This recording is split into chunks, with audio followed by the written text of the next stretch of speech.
बोलो बाबा भर्तृनाथ की जय। आज हम लोगों का सौभाग्य है कि अलवर में हमारे लाखों करोड़ों लोगों के श्रद्धा के लोक देवता बाबा भर्तृनाथ के मेले का शुभारंभ हुआ है सुबह, और दोपहर में राष्ट्रीय खेल दिवस पर हमारे खेल मंत्री मेरे साथ लंबे समय तक सहकारी रहे, राज्यसभा में भी और लोकसभा में भी। हम दोनों ही 2012 में राज्यसभा में साथ आए और दोनों ही 2024 में लोकसभा में साथ आए। जिनकी सरलता, जिनकी सादगी, जिनका कार्यकर्ता का स्वभाव मैं न केवल सांसद के रूप में देखता रहा, बल्कि गुजरात के जिम्मेदारी के नाते, केंद्रीय मंत्रिमंडल के साथी के नाते देखता रहा। और सबसे बड़ी बात है कि वो सांसद भी गांधी जी के जन्म स्थान पोरबंदर से है। मनसुख भाई मांडविया का बहुत बहुत अभिनंदन और अलवर की धरती पर बहुत बहुत स्वागत। इस अवसर पर मंच पर विराजमान हमारे अलवर के यशस्वी विधायक और राजस्थान सरकार के मंत्री भाई संजय शर्मा जी, हम सब लोगों के बीच में लगातार सहकारी रहे हमारे तिजारा के सांसद महाराज बालकनाथ जी, हमारे जिला प्रमुख बलवीर छिल्लर जी, और हम सब लोगों के सबसे वरिष्ठ और सब लोगों के अनुभवी हमारे वरिष्ठ विधायक सम्मान्य डॉक्टर जसवंत जी, हमारे पार्टी के वरिष्ठ नेता सम्मान्य रामेश जी, सम्मान्य जी, दोनों जिलाध्यक्ष भाई महा सिंह जी, अशोक जी, भाई बनाराम जी, हमारी अलवर की बहुत ही समर्पित कलेक्टर महोदया सम्मान्य डॉक्टर अर्तिका शुक्ला जी, मेरे सामने बैठे प्रमुख लोग, सभी डॉक्टर साहब, और जिनके भी मैं नाम भी लेना चाहूं तो सबके नाम यहाँ पे ले सकूंगा, लेकिन सभी सम्मान्य लोग और प्यारे बच्चों, मेरा 1 वर्ष का अनुभव अलवर की दृष्टि से एक बार बहुत अच्छा रहा, जिसके लिए मैं जिला कलेक्टर संजय जी और पूरी टीम को बधाई देना चाहूँगा। पर वो लक्ष्य अभी हमारा अधूरा है। वो लक्ष्य ये है कि मैंने सांसद बनने के बाद एक आह्वान किया कि प्रधानमंत्री नरेंद्र मोदी जी ने प्रधानमंत्री बनने के बाद हमको एक लक्ष्य दिया स्वच्छता का, और इस पूरी टीम ने मेहनत करके, जिला प्रशासन ने मेहनत करके मनसुख भाई अलवर 366वें स्थान पे था, उसको 54वें स्थान पर लेकर के आए हैं। मैं अलवर के सभी लोगों को कहना चाहता हूं कि इस बार 17 सितंबर को माननीय प्रधानमंत्री जी के जन्मदिन पर हम लोग जो स्वच्छता पखवाड़ा शुरू करने वाले हैं, इसको राष्ट्रीय स्तर पे तो 2 अक्टूबर को महात्मा गांधी जी के जन्मदिन पे समाप्त करेंगे, लेकिन जब तक अलवर को हिंदुस्तान के पहले 10 शहरों में नहीं लाएंगे, अलवर वाले रुके नहीं। हमें सबसे स्वच्छ शहर बनाना है। खेल जो सबसे बड़ी बात हमको अपने जीवन में सिखाते हैं, खेल में कोई हारने वाला नहीं होता। खेल में या तो जीतने वाला होता है, या हार गए तो सीख करके वापस से जीतने वाला होता है। और इसलिए खेल की भावना आगे बढ़ने की भावना हो सकती है।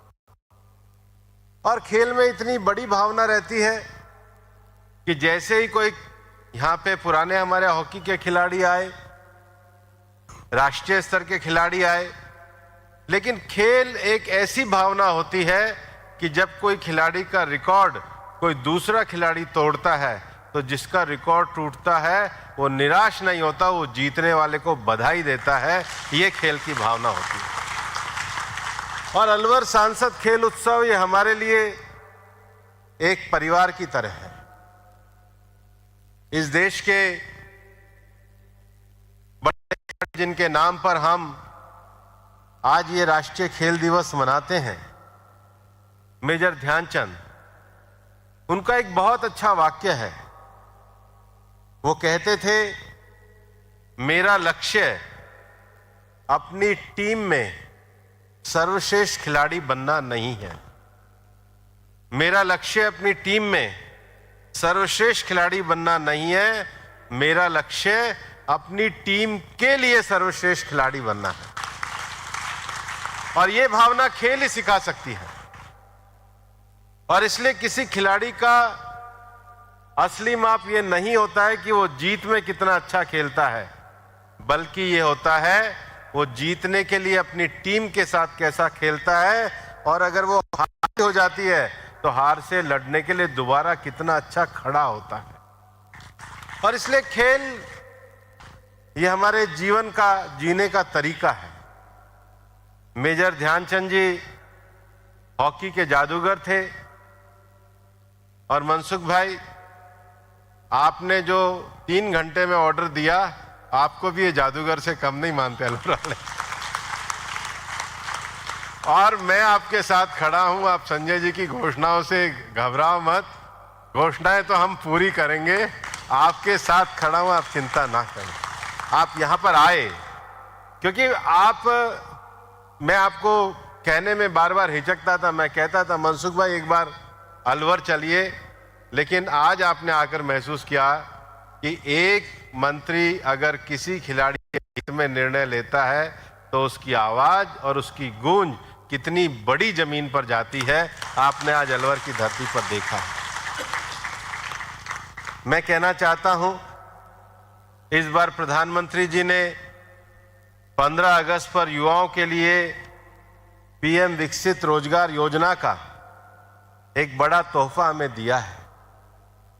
लेकिन उससे भी बड़ी बात है कि पिछला जो लोकसभा का सत्र गया, उस लोकसभा के सत्र में मनसुख भाई ने भारत के लिए युवा खेल नीति प्रस्तुत करी।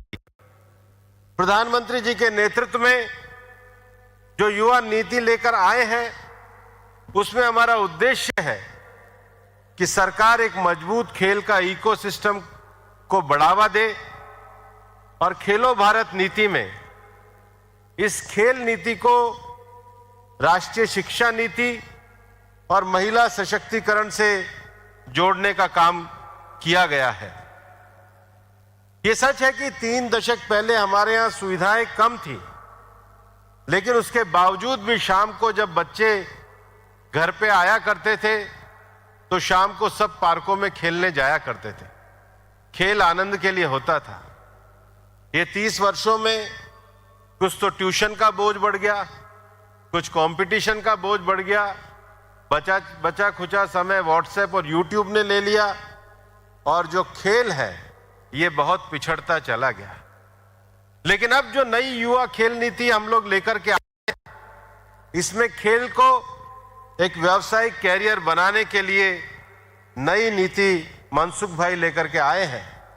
उन्होंने संसद में प्रस्तुत करी है, और ये नीति आने वाले समय में देश में वापस से खेल की भावना को बढ़ाने के लिए, हमारे एथलीटों के लिए राष्ट्रीय युवा लीग, हमारे एथलीट्स के लिए नई प्रशिक्षण की सुविधाएं और नई अवधारणाओं को खड़ा करने के लिए युवा खेल नीति इस बार संसद के इस सत्र में लेकर के आए हैं। और इसलिए आज अगर अलवर सांसद खेल उत्सव है, तो अलवर सांसद खेल उत्सव उस नीति को आगे बढ़ाने के लिए ही आगे है। हम खेल नीति में भावना लेकर के आए हैं कि मल्टी डिसिप्लिनरी और हॉलिस्टिक एजुकेशन को बढ़ावा दिया जाए। ये हमारी शिक्षा नीति है। जब इसको खेल नीति में, खेलो भारत नीति में लाए, तो नेशनल एजुकेशन पॉलिसी को जोड़ने की बात भारत सरकार ने करी है। और इसलिए अलवर सांसद युवा खेल उत्सव में ये जो हम बार बार टैलेंट के कार्यक्रम लगा रहे हैं, ये इसीलिए लगा रहे हैं कि जो व्यावसायिक खिलाड़ी हम खड़ा करना चाहते हैं उनके लिए एक प्लेटफॉर्म अलवर में उपलब्ध हो। और मुझे अभी बिना कहे मनसुख भाई कह रहे थे कि आप लोग इतना अच्छा ये जो प्रशिक्षण कराते हैं, मैं इस बार केवल साई के कोच नहीं भेजूंगा, हिंदुस्तान के ओलंपिक वाले एथलीट भेजूंगा ताकि आपके खिलाड़ियों के लिए एक अच्छी विषय खड़ा हो सके। और सबसे बड़ी बात है हमारे देश को जानना, देश की ताकत को जानना, इसके लिए खेल एक बहुत बड़ी भूमिका खड़ा करते हैं।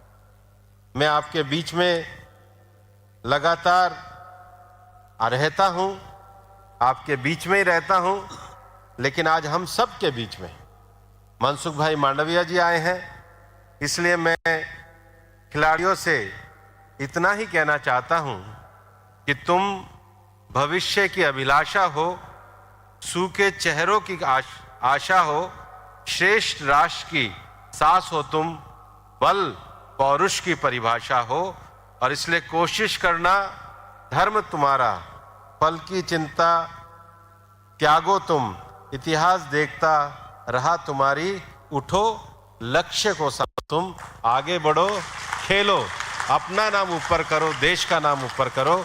जय हिंद, जय भारत।